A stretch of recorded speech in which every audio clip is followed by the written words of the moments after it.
What's up, guys, and welcome to the Score eSports podcast. My name is Colin McNeil, your host. In the booth with me, we got Josh Burry. Hello. We got Daniel Rosen. Hi. Hi. That was a good hi. That was an improvement from last time. What was last time? I think I was just confused and lost. Yeah, it was really afraid. a slow response. Hello. So, guys, if you've been watching or listening to the Score eSports podcast over, honestly, the last couple of months, it feels like, we've been talking a lot about this new season of the NA LCS, and we've had a lot of guests on who are CEOs, team owners, team managers. But today, I'm really excited because we have a player. We're starting to get into that swing of things after a couple weeks of the 2018 spring split gone in NA. We've got none other than Jake Puchero. You probably know him better as Xmithie. He is the man with Liquid. The man in the jungle. The man in the jungle. And let's bring him right on. Yeah, let's do it. Jake, what's up? Hey, what's up, guys? Man, thank you so much for making time for us. We're super excited. No worries, no worries. So you're just chilling in the Liquid team house right now, I imagine. I can't see anyone behind you. Did they all go to lunch? They leave you? What's going on? It's just Pobelter here with me right now. I think everyone's either asleep or eating. Yeah. Damn. That sounds like esports to me right there. It's eSports Live is sleeping in at noon. Congratulations on having, for like, I guess it's in order to start with that, on you guys having like a pretty solid performance in Split so far. You guys, were kind of a hyped roster going in, and so far you've proven it. But I'm wondering, just to kind of get us right on questions. Sure. I'm wondering, you guys had kind of a rough week, and what's kind of going on in your head in terms of bouncing back mentally from that? Yeah, we went 0-2 this week, but I'm not really worried about it because I have like really good confidence in my team that we can go back to form. And this week was just like kind of different because we just had a lot of communication issues that we need to fix during this week, or for next week, I mean. If you don't mind me asking, what were the communication issues? Like, was it trouble between individual players, or was it more just something going on with the game itself? I think it was just like difference in how we communicate things, because as Ole and Impact are like from Korea, and like the Korean culture is like kind of different from like American slang. Like it was not just like this problem just came up this week. It was like always like there before, but it was pretty glaring this week. And then like we had a lot of mistakes during like the mid game, and like and just Echo Foxes were just really good at capitalizing on it, and we lost to it. That's fair. Now, speaking of Ole, this is a player that, like, over the split, these guys know that I've really become attached to because I like how he tweets. I love his post-game interviews. They're really funny. And speaking of his tweets, a while ago, he was talking about how he was taught the word dank. And I need to know which one of you did that thing to him. Which one taught him dank? Well, it's obviously not me because I didn't even know that he knew about it. I think it's either one of the staff, or I can't see Eugene would use that word. Eugene's too complex for that word. Peter, maybe. Yeah. Peter, yeah, I think like Peter might. But like I think Peter would do more vulgar stuff other than dank though. So I don't know. I think it's one of the staff. Now, speaking about Doublelift and Ole and their relationship. Actually, in one of Ole's more recent post-game interviews, he was talking about how the communication between him and Doublelift, there was a few problems. Like Doublelift was using sort of like NA type of talk that Ole thought maybe was like a bit harsh. Is that part of the dynamic on the team right now, and is that getting better at all? Yeah, I think because Peter usually has, his communication was always like more brash. Like he's just really straightforward with everyone, and then he just says whatever he thinks about it right there, right now. And then later on he'll realize that, oh, I actually fucked up, or that wasn't the right thing to say, and he says my bad. So like he's just like just talks whatever he wants at that time, and then I don't know. It's like it's good and bad, I guess, because like sometimes like he just lets out emotions that he doesn't really need to show, but sometimes it's good also because like it you guys can hash it out like literally right then, and like he just doesn't hold his emotions, which is really good for a team environment because you just wanna have no problems going to LCS. Jake, I wanted to ask. I remember having a conversation, I think, with Lorlo a while ago when Doublelift first joined the team, and he said that in post-game, like scrim analysis, looking at replays from games that Double was in, that he's pretty straightforward when it comes to what he thinks was wrong, and he doesn't hold back at all. Is that true? And like, is that the kind of style that you think is going to work for this team? Since so many of you are like huge names, really. Yeah, I completely agree of like what Peter is or what Peter usually does. Like, it might not be good all the time, but I think it's like more positive than negative if you talk like that in a team environment. And that's what actually would look like. That's what I actually look for in teams where just like people just wanna say what they wanna really say, not like just like sugarcoat things or telling me that like, oh, I'm just doing this because I feel I don't want to ruin the team environment. And yeah, like I like Peter as a person and like inside the game and outside. So just to circle back, because I still got my mind on my man Ole. Him and Doublelift are good, right? They're chill, right? Yeah, they're really good friends outside the game. They like we usually just go out to get food and then they always have make fun of each other. It's pretty funny. Oh man, I'd like to see that. I wanted to ask you about you've brought up both Peter Doublelift and Eugene Pobelter. I'm wondering, you guys kind of are back together as sort of the old CLG core, and I was wondering what it's like for you playing with that, that kind of 3-man team together again, obviously with the addition of Impact and Ole. What's it like playing with those guys again? It's been a while since I played with Peter. It's like a few years, but like he's still sort of the same person outside the game where he just likes making fun of people and just like likes to have fun, and then usually has his own thing. He has his own routine. He usually goes to the gym and stuff. And in game, he kind of changed like for the better. Like he's more calculated now. And then I learned a lot from him, like lane management or like wave management. Like I learned a lot, and it's easy to talk strategy with him because like usually if I say something, he like yeah that's good, but and then stuff like that. And then it's just really good like counter arguments, which like makes us better as a team. I like that. Yeah, that's good, but but you suck. No, I'm kidding. What's Yeah. it like? I guess to Dan's point. So you're playing with those guys, the XCLG core. What's it like living with them? Is it a really comfortable feeling, like this feels more like home now, or is it more like holy, I gotta deal with these two guys again? No, I think both of them were like really, are still really responsible. Like Eugene's really clean, and then Peter usually takes care of himself a lot because he goes to the gym, has his own routine. He sleeps really early, stuff like that. Like I think everyone's like pretty responsible, like for the age or even like more mature. So I really liked it. That's fair. That's fair. I wanted to ask you a bit about the academy team system, but Liquid's academy team too, because this is something new to 2018 that every team has to have one. That previously this wasn't the case, right? So, do you guys have any kind of relationship with the Team Liquid Academy? Well, first of all, they live in the same apartment with us, so Yep. usually at lunch, we usually eat together. Like we just go into the room, like we talk, and then usually we scrim against them, and then like either the day or before the day, we usually play against them to try our own strategy. So only like they can know what we wanna practice for the day of the game. So yeah, we use our academy team like um maybe not to the full extent, but like we use them like before LCS just to prepare like what strategy or like what cheese we want to use. So yeah. Well, that's really interesting, Jake, because I mean, obviously, Liquid has had a tradition of having a challenger, now obviously Academy roster.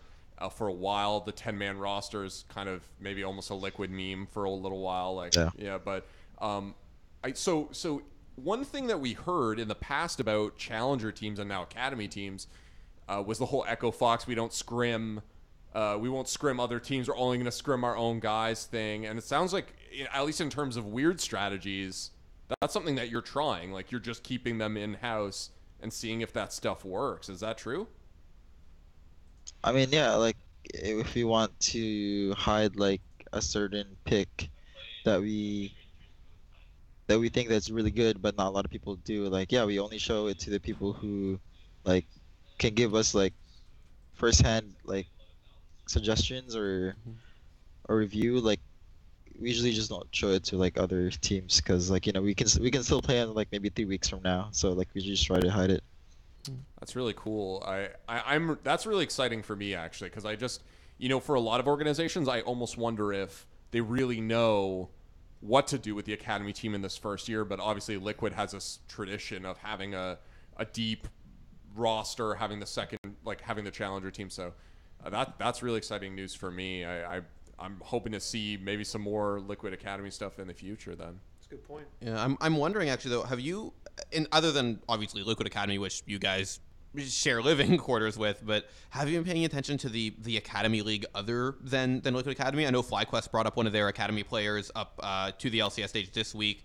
Do you keep tabs on those guys at all, or is it just, at this point you're dealing with twice as many LCS players to have to keep track of? Now and then I usually watch not LCK, like challenger games. I don't really pay attention to like who's playing and then who's like except for our academy team. Yeah, it's kind of like just a lot of games. Like I have to watch LPL, LCK, even sometimes like EU LCS. But yeah, like it's just hard to keep track with like every game, I guess. Speaking of changes to the LCS this year, one of the many is that relegation is sort of functionally eliminated. So you can bottom out and you don't have to fight for your existence. Does that affect you as a player, your motivation at all, knowing, hey, you know what? We bottom out, we're number 10 on this league, I'm still getting paid? Or is it more, nothing's changed, we still got to win? For me, there's not one bit like a change, I guess, cause I don't think it affected me at all, cause like like years before I was playing with CLG and then now I was playing with Immortals, so like I felt like I was changing teams anyway, and then it didn't really affect me, so yeah, I just like prefer, or I'm just really indifferent on either, I guess. Interesting. I kind of want to jump off of that for a second because you talk a little bit about jumping between teams. I'm wondering. I've been thinking a lot about sort of how, at least in the past, and we can't be sure that this will be the way in the future, but traditionally LCS teams are pretty volatile, right? Rosters get swapped up between splits. Oftentimes people rebuild a whole bunch. You're a guy who's gone, you went CLG, which you're on for a long time, but then Immortals and now Liquid, and obviously their rosters are different on each. Has it been tough to have to, readjust each year? And yeah, has it been tough to sort of like readjust, like, okay, each season I'm dealing with 1 or 2 new players on this team at least?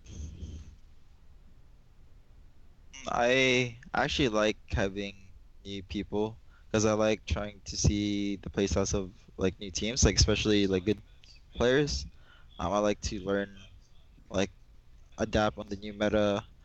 I just like change a lot on just like players, and yeah, like I was really excited when I was gonna play with Peter, and like I have a new player with Impact because like Impact won Worlds before, so like I'm really excited how he communicates and how he plays and like how his shot calling is. So yeah, like they exceeded my expectations so far. Okay. To keep going on this kind of topic, I'm wondering, you say that you like that, and do you think that maybe perhaps the fact that we have a franchise system and there's a little bit less risk, right? You don't have to win. You don't have to not be at the absolute bottom. Obviously, people want to win, but do you think that you're going to see less of this like hot roster swapping between splits as we move forward in this system? I think there was a rule that Riot put where like if you are bottom 2 for like eight seasons or Yeah. something. Yeah, something like that. Then like Right. you pretty much get like either get kicked out or like your team is like on not on franchise anymore. I don't remember for sure like the ruling, but yeah, I think teams still want to win. Like they still want to impress, like not even like just only to their fans, like even like investors or like potential new investors, or just pretty much you need to win to like either like get your money back or like just have more like in your branding. So I think everyone still wants to win. Okay. And sorry, if you don't mind me just asking one more thing on this question, because you brought up before, jumping between like liking to adapt to players on your team, but also the meta. I'm wondering, you're a dude who's been around for a long time and you've stayed relevant, right? You've stayed through all this, through all these different metas. Is the adaptation period like long or difficult for you at all? Is it something you kind of have to grind at, or does it come a little bit more naturally and just like you're on stage, I'm gonna kind of figure my way through this like I do in solo queue games? Well, it's way different than just like like solo queue and tournament games. Like it's not even comparable. Mhm. But um, for usually when I prepare games, I usually just like try to stay or I'm usually like the loner, like usually before games, because usually just try to be or like stay with myself and like either listen to music or just like watch the games. But yeah, like the main reason, like even I'm still playing the game was just I just like the competitive part of it, and like that was the drive for me since the beginning, and like it still is. And like if I guess I don't have it anymore, then you probably not see me here in LCS. That's interesting. That's something we've heard from other players too, and it always sort of impresses me. I think we heard it from Afromu a couple weeks ago that drive. You guys have been around for a little while now, and that drive hasn't gone away.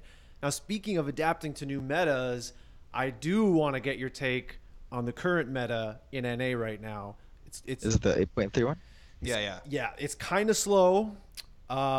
Let's just put it this way: you don't need a stopwatch to time this meta. Okay, that was a really bad joke. Boo. That was a really bad joke. But you know what I'm trying to get at. What is your take on this sort of slow stopwatch heavy meta that we're seeing right now? I actually like the stopwatch meta because like usually fights at level 6 are like more entertaining because like it's just not just like oh he can one shot this person, oh, and then like oh they're stronger mid now because like that's just the power spike. But usually when stopwatch comes in, like if you don't one shot the person, then they can turn it around, or they can like they can their team can like collapse faster because like you weren't respecting their play just because like they have stopwatch, stuff like that. Because so I really like the other, or like the just like the Zanyas in like literally like the first 6 minutes of the game, or like after 6 minutes of the game.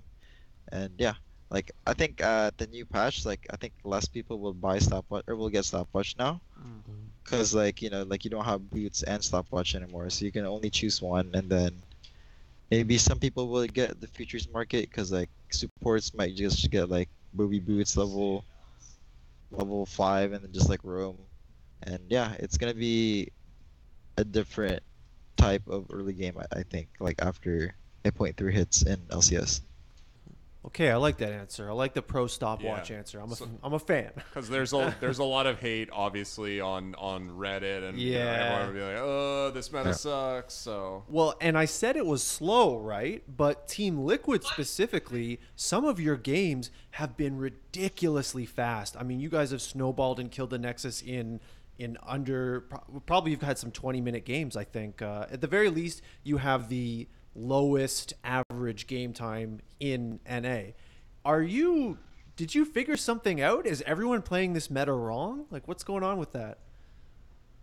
I think our team is just really good at ending the game if you have like a really big lead or like even a small lead, because we usually get first tower pretty much all of our games, and then we try to snowball it to like more towers and more objectives. And our team is just really good at understanding our win condition. So when we like either we split or we try to 5-man and just end the game, and everyone's just really good mechanically that if you just play our fights right, like there was no way that we can lose. So I feel like we just have like our confidence, or like I have my utmost confidence in my team that like they do what's the best possibility during like any scenario. Well, that's fair. That's fair. I think we wanted to also jumping ship a little bit, guys. Ask you about totally brutal transition there. Ask you about the Players Association, because this is something we've been talking in the office about a lot, and we don't hear quite enough about it. Yeah, Reed, we've heard nothing. Well, sure. To be blunt about it, and we don't hear a lot about it from actual players, right? Yeah. And so I'm really curious to know, Jake, what kind of interaction, if any, you've had with the Players Association, and what your thoughts and feelings are on them right now and going forward. The Players Association usually like actually emails us like once every other week. So like what's up, like what's Riot doing, or like what is it, like what's in the middle ground.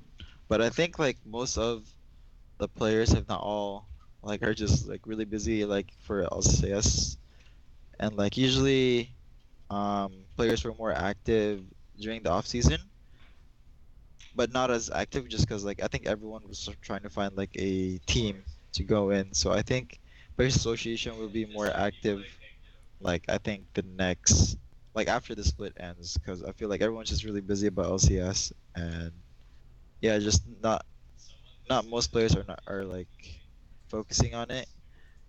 And yeah, I think even I haven't focused on it. Like I just look at the emails like, oh, cool, that's what's gonna happen, where everyone's trying to do a meeting for something, and yeah, like everyone's just really busy, I think.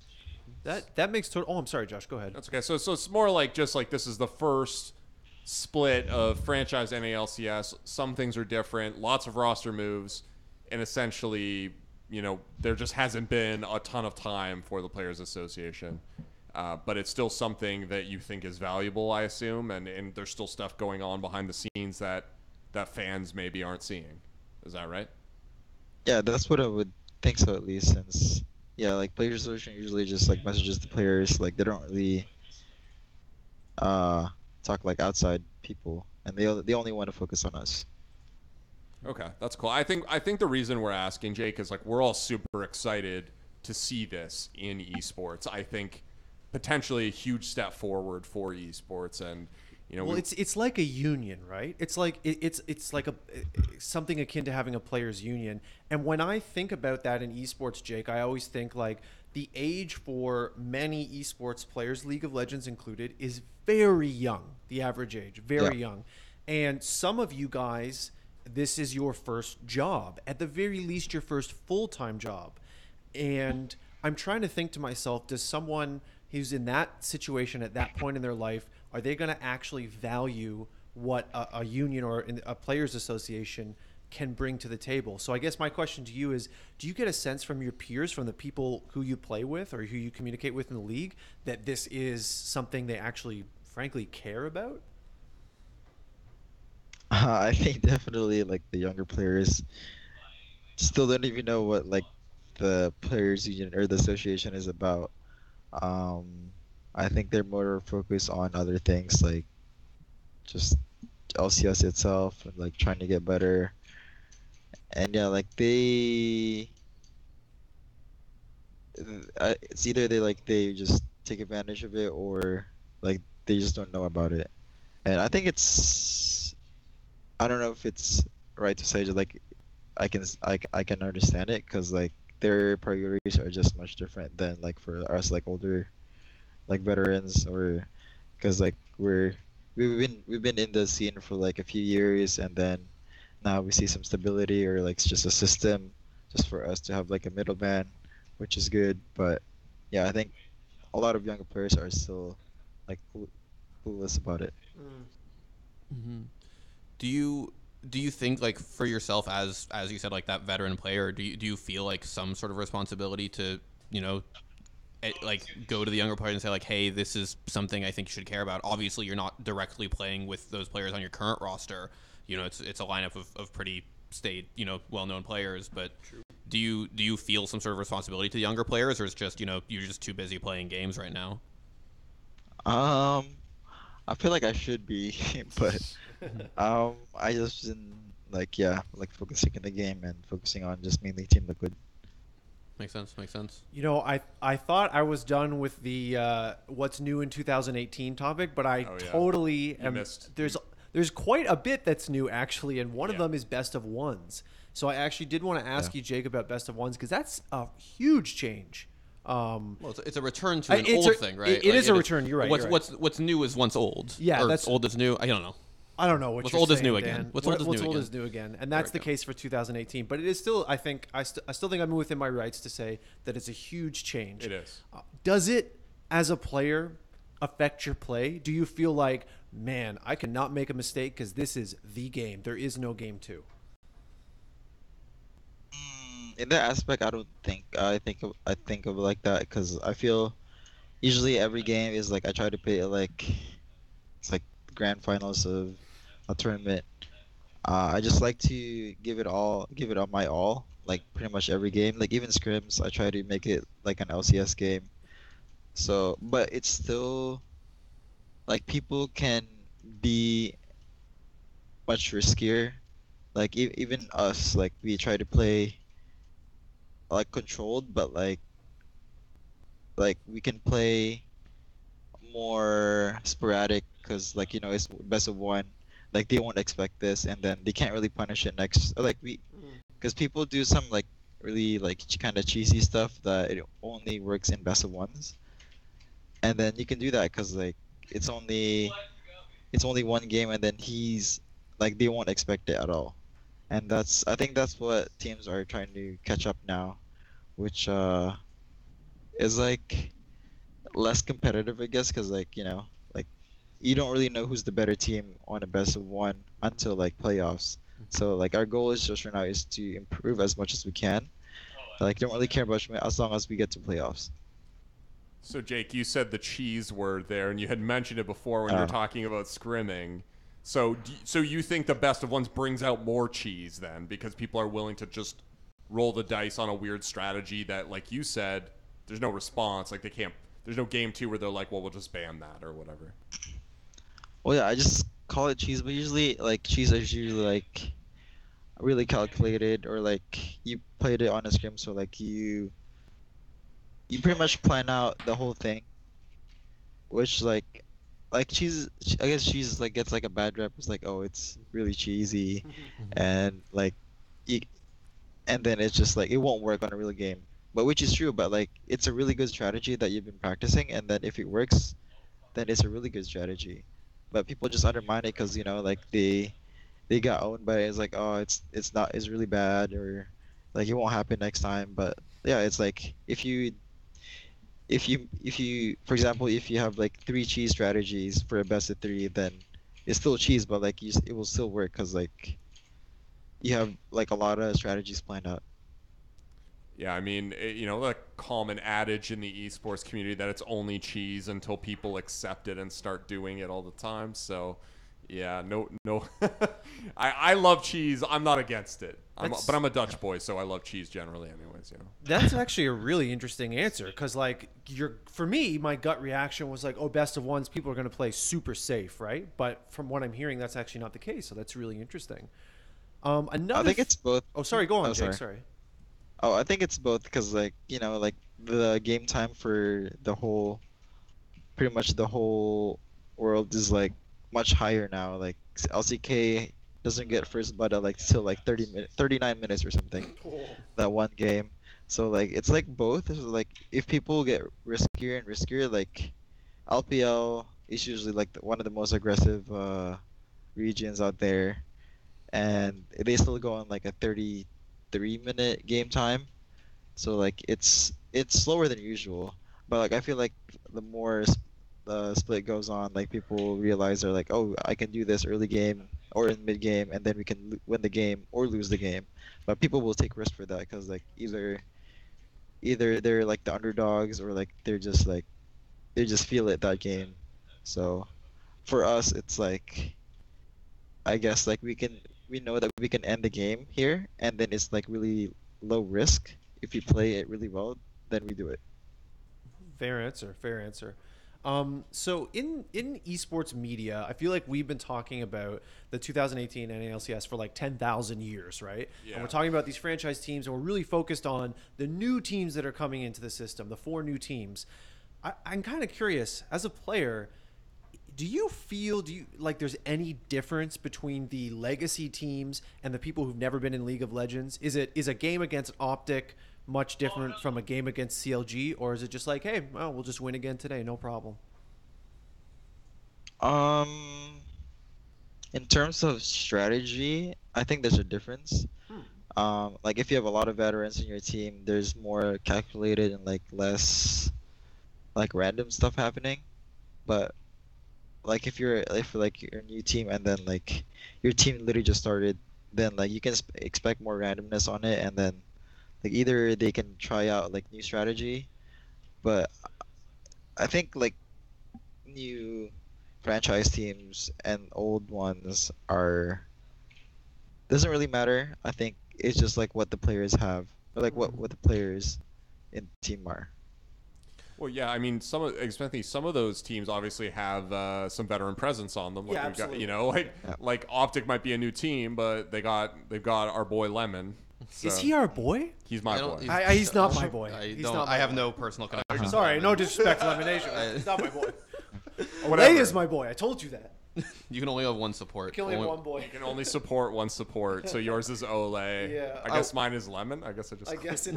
Sorry. I didn't mean to claim Lemon. That's not my final answer. Oh, you locked it in, dude. No. You're not hovering anymore. You locked it in. Damn. I wanted to, while we're kind of talking about, you know, new teams and old teams, I wanted to kind of take a step back for a second, and I'm wondering, I want to know kind of how much this affected you as a player when, you know, you guys, while you're with Immortals, found out that Immortals wasn't getting another LCS spot. I know this is going on like probably 6 months ago now, but I guess was it like, what was the kind of emotion running through your head whenever you found that out? If you found that out before you were already kind of off the team, I'm not sure. Well, I felt like first thing that I felt was like I was really sad, since like I really liked the players, especially the staff. That like we all just got along really well. We just click really fast, and like you can see on our split where we just won a lot, and then we just got along really well. But from a team standpoint, it's just like, yeah, it also sucked. But like no one knew like what was the reason was, or like why did it happen. So like it's still like in the back of your minds, like, like it maybe if something happened, like maybe it was either for the better or for the good, or for the worse. So yeah, like it was still like all in all, it's like it was more positive than like negative for sure. I know you're still playing with obviously like Ole and Pobelter. I'm wondering, like, do you miss playing with that team at all? Obviously, you know, now you're with Liquid, stuff looks pretty good, but do you miss playing on Immortals at all? Well, I think it was like a complete 180. Like it's like a completely different environment, since like when I was in Immortals, I was the shot caller, and then like from early to late game. And for this team, it was mainly like, so I'm still like early game, and then mid game and late game is like a toss up between all the teams, or all of our players. So it's like just different environments. Like either I can just have a seat back and just like let it happen, but sometimes like you just want, like, if you know the best possible outcome for the game is, like, I have to talk, and sometimes it might not be heard because like we have like really strong vocal shot callers. So I think that's what we need to hash out, and that's like one of our, like, I guess, communication problems, like who should we follow, you know?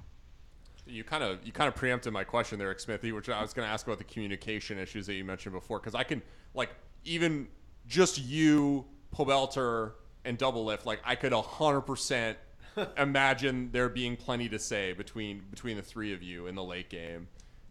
So yeah, okay. Well, I'm not completely surprised by that, I guess, but I mean, it seems to have worked for you up until last week. This sort of like everybody contributes shot calling style. Yeah. Is the plan to do that in the future? Like, are you guys looking at making changes to that, or? I think we're still gonna have like another talk about it or like another meeting about it like this week, but there's like now no for sure answer because we still don't know what the best system is. I don't think there's a best system because like there's always like disadvantages and advantages of it. So we just try to find the middle ground of it, and hopefully for next week we can do better. Yeah, I mean, you just gotta find what works for the team, right? Like whatever the best fit for the team is. Obviously, it's not the same answer. Obviously, your strategy on Immortals worked very well. Like we saw the results of that. But yeah, new players, new strategies. So. And hey, if Jake is the one calling the early game, Liquid wins a lot of early games. That looks pretty good for him too, right? I wanted to zoom out a little bit actually, and just talk about the league in general. Now we've had a couple weeks have gone by. We've seen some results, seen a lot of different teams play all the other teams.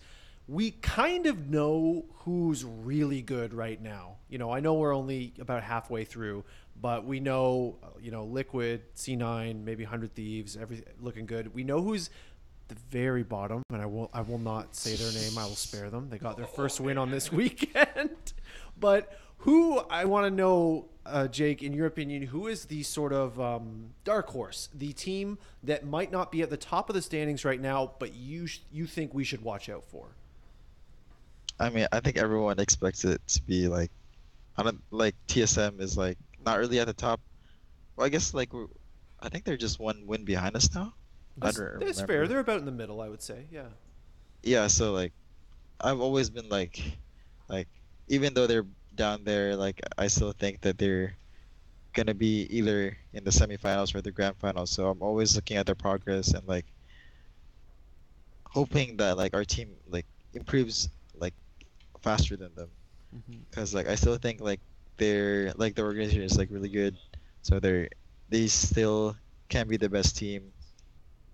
And yeah, like also C9 and like Lego Fox are really doing really well right now, and we're just looking on like what we can improve much better. Like it's just a race to whoever improves better in playoffs. Makes sense. And I guess obviously it's easy for teams to be a little bit underrated with the best of ones. You don't get to see like full potential with series type stuff. And it's funny that you mentioned TSM and calling them, like you said, it's they're still a good lineup. They can be underrated, but TSM always find a way into playoffs. I don't remember the last time they didn't at least make it to playoffs. So that is you're right with having. I feel like that's sort of, you're right. Like people kind of expect TSM to be underrated, if that makes any sense. It's a good answer. Now that you mention it, Dan, didn't TSM also, for one of the splits, last split, didn't they like lose their first game like very consistently? Oh yeah, absolutely. I'm trying to remember what split that was, but I mean, if you go back and look at that season as if it were best of ones, I bet you their record doesn't look that good. So who knows, right? I mean, TSM are like the Yankees of League of Legends, right? You look at them sometimes in June, and these guys are crap. And then October comes around, you're like, oh yeah, they're still the same team. They made it. This made it to the playoffs. Like, what happened? As we do begin to wind down a little bit here, Jake, I just wanted to ask sort of a question about your goals as an individual, as a player in this split, and also in this year with Team Liquid. Well, I always look forward to not even like trying to get to Worlds. Is like I expect like every team that I've been is to already be at Worlds, but every time I go to Worlds, like it's always like a flop, I guess. Like we always don't do really well at Worlds, whatever team I'm in. So that's always my goal, is to even get to semifinals or even quarterfinals for Worlds. Like that's always been my goal every year, and like I haven't really finished it. But for this split is like just to, my main goal is just like to be better with the team, like cohesively, and hopefully get to MSI so that we can get more international experience, so that we could get getting ready for Worlds.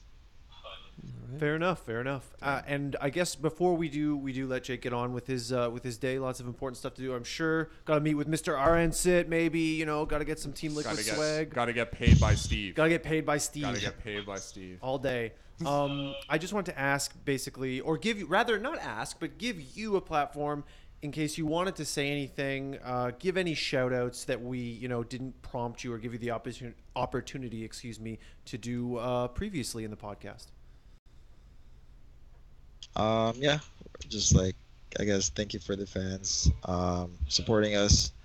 Like, there's been a lot of fans, like, just like for us to split, and yeah, like, hopefully we can be better, like instead of last week just like flopping, we're improving at a really fast rate. Yeah, thanks for our sponsors, Alienware, Monster Energy, Twitch, HyperX, Ballistics, I think it was Crunchyroll, and Need for Speed.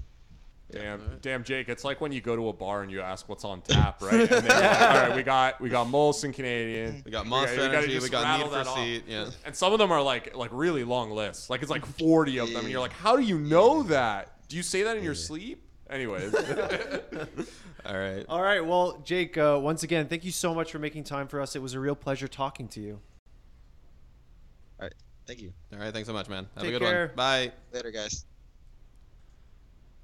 All right. Woo, Xmithie.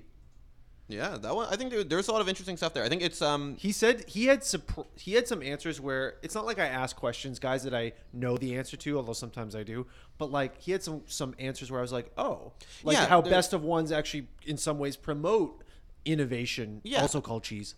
See, yeah, I think that's the thing, right? It is about how like cheesy getting a bad rap. It is the sort of like a lot of armchair analysts want to talk about how best of ones could be less competitive in some ways, and this meta is too slow. And it's like there are ways to sort of approach it and look at things from a different perspective, from a pro's perspective who has to innovate, who has to use these things and be like, maybe it's better, maybe it's worse, but like this is what I'm doing and I'm going to use it to its fullest. Well, you go on Reddit and all you see is the stopwatch is the devil, right? Yeah, But Colin, please be careful. This is going to go on Reddit. Okay, Be careful with what you say about Papa Reddit.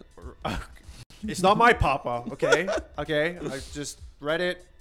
Do what you gotta do, my dude. But I liked his answer on the stopwatch, and I believe Doublelift also said something similar on Twitter some weeks ago. So clearly, like the pros aren't up in arms about it. Yeah, and again, Liquid is playing fast games, and Yes, and we were exactly, talking about this earlier. exactly. Like LPL is also playing fast games. Like people, you can use this tool proactively as opposed to reactively, which is what we often are seeing. Especially, I think with the LCK, we're seeing a lot of reactive stopwatching with certain teams. One thing we didn't really get into that is an interesting thing to think about is an established team or an underdog more likely to benefit from a super cheesy strategy?